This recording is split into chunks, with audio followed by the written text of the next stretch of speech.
Hey, welcome back here on Good Morning Artesia. We have the mayor, Raye Miller, with us talking about last night's city council meeting. And Mayor mentioned it was a light agenda. We've kind of talked through most of the things that the council talked about. Was there anything else we didn't get to? Yeah, in one of the reports, we actually got a little bit of update from Raul on meeting with the recreation folks. And I know out at J.C. Park, there's some really nice AstroTurf.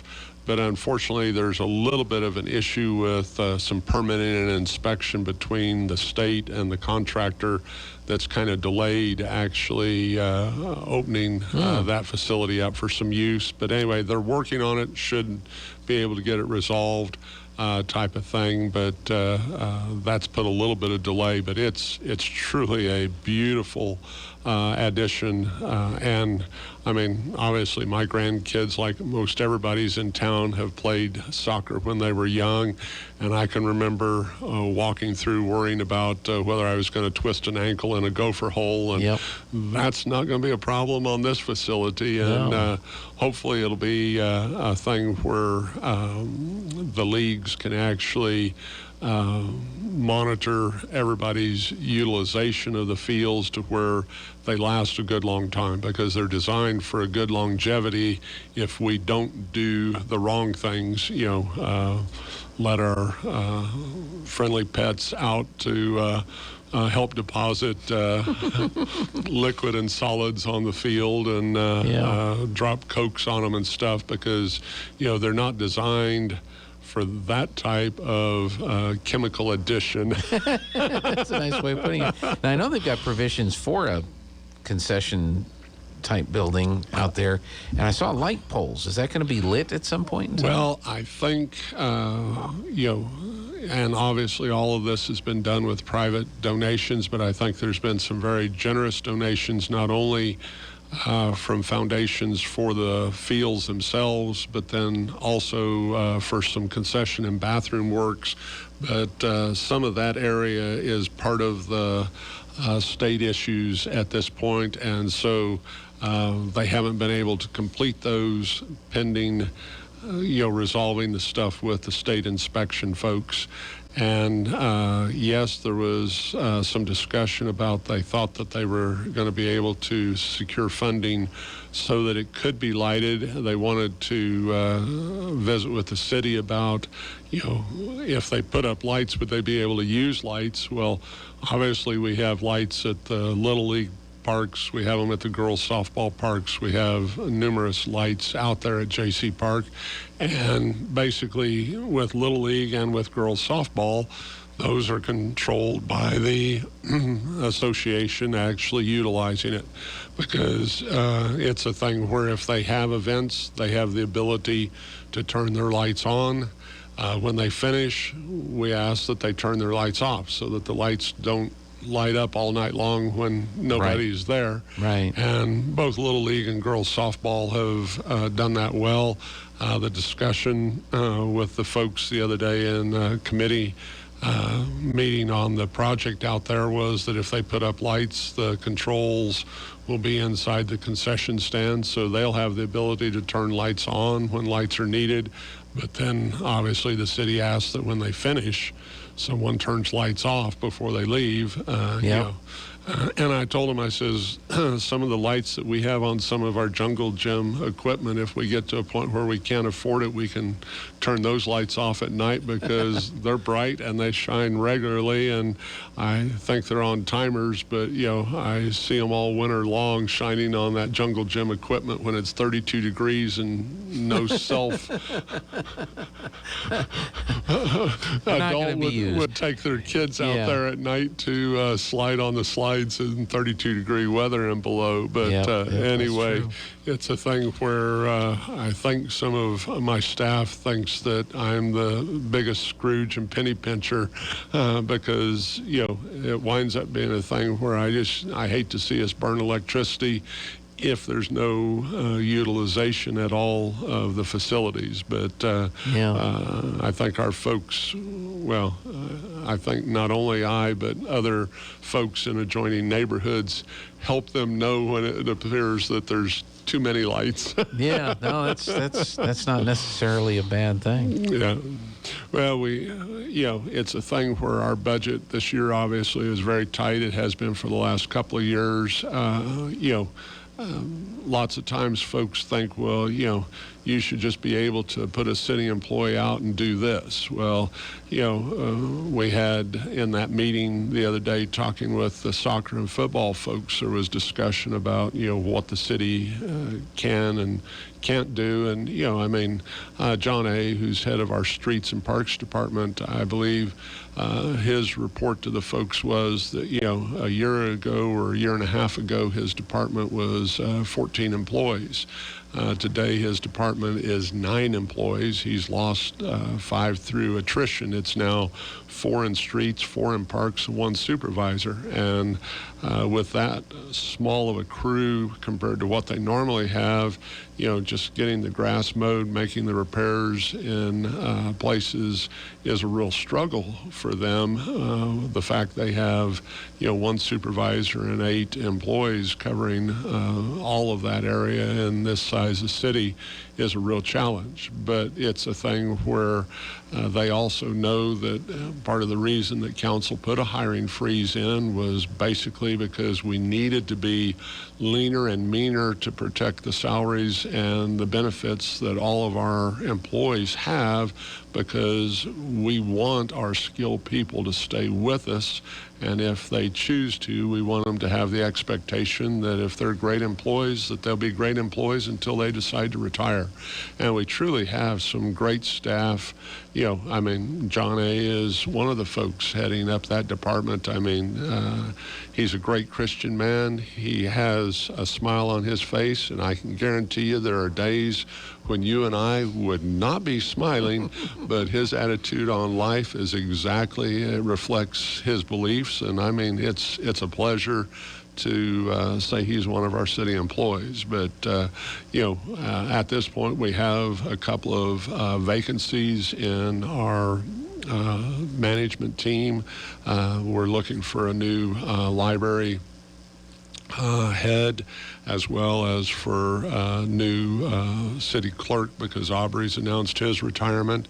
And it's a thing where it's really important to try to find well-qualified folks that have good administrative skills to actually oversee the employees that work under them, but also good personnel skills with the public, because each one of those jobs has a lot of interaction with public and with issues, and has a great vision for the future of our community. And I'm very hopeful that we're able to actually find folks to put into those roles that not only continue the good job that our former folks have done, but even have a greater vision and a greater ability to work with staff, with public, and to care for tax dollars, but to have a vision for a better and better Artesia. Yeah. Did you hear from Mr. Fanning any kind of reaction to the legislative session that recently concluded, or is it still too early to really know what is coming out of that session?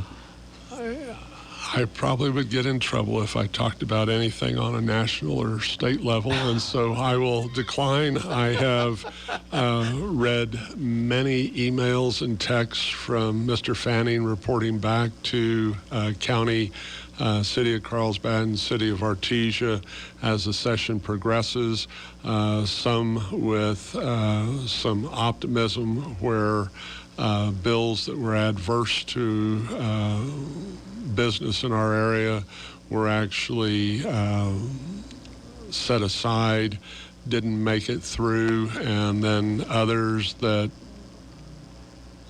may make absolutely no sense to me as a citizen of this state, why we would put our employees as well as our cities and counties in risk of larger litigation settlements that don't, while they talk about trying to address a problem, do nothing if there is a problem to address those problems. And certainly in our community, we believe the training of our employees is at such a high level that the chances of our employees being at fault is greatly reduced from any other Albuquerque or wherever employee that may have not acted properly in a particular instance, but to just make the litigation risk that much larger,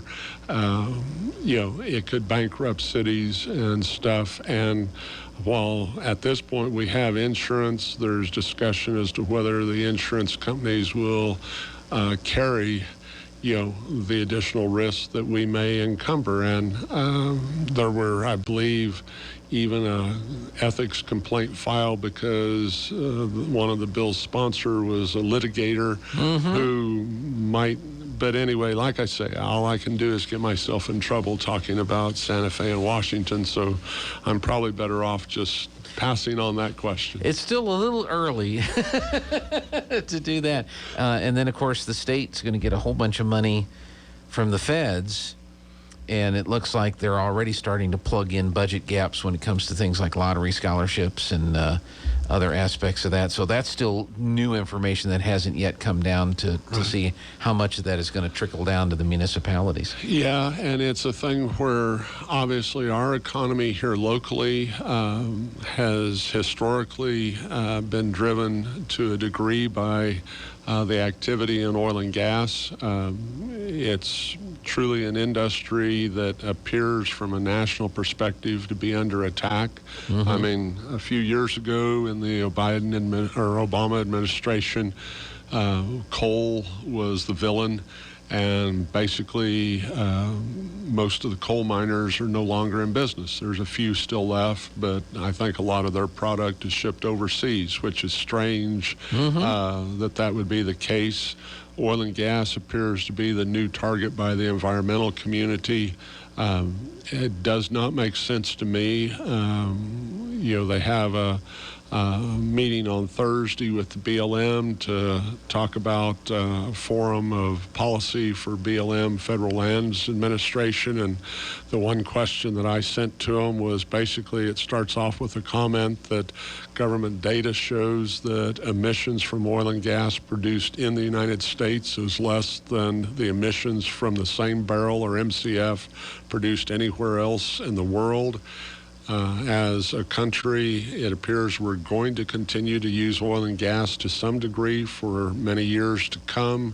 As a result, wouldn't we want to produce those barrels and MCFs domestically where there's less emissions than in other places where there's more? As a result, shouldn't we have a federal lands policy that actually, promotes the development of that domestic industry rather than wanting it to be brought in from the foreign? Because otherwise, we actually, if there is a problem with emissions, we make it worse by not doing what we could have to have produced it locally. But anyway, I'm sure that probably is not the message that most of our environmental groups will be proposing to the federal folks, but it makes no sense at all to me. And I am pleased that the governor probably recognizes that 30% of her state income comes in. I know the county did a press release that shows how much per person, Eddy County contributes to the state budget through the oil and gas income as well as other tax sources, and yet how much comes back. And it's a thing where, I don't try to pound those things because there's a lot of variations in understanding, and that's why, years ago, Senator Eddie Lopez was a strong advocate for oil and gas. And I watched, when I was much younger, one of the sessions and noticed that everything, he was head of Senate Judiciary, everything that went through Senate Judiciary that was anti-oil and gas got killed. And I thought, well, Does he have some interest in minerals or overrides in southeast or northwest New Mexico? Because, he was a Santa Fe Democrat, fairly liberal and progressive in his approach at that time. I visited with one of the head oil and gas lobbyists, and he says, no, Senator Lopez has served years as a legislator. He's been on Senate appropriations and budget for many, many years prior to being the head of Senate Judiciary. He recognizes where the money comes from and where it goes. And as a result, he firmly believes that every citizen in his district in Santa Fe pays less in taxes and receives more in services and benefits from the state because of oil and gas's success. And as a result, why wouldn't he be? Right. And right. you go, well, why doesn't every legislator from the Rio Grande Valley recognize the benefit to their constituents by a healthy and profitable oil and gas industry? But you would think that we were the biggest villains in the state of New Mexico. I know, it's very frustrating. Mayor, as always, thank you so much for your time. We really do appreciate it, and we'll see you here in a couple of weeks after the next meeting. Yep. All right, we'll take a break here and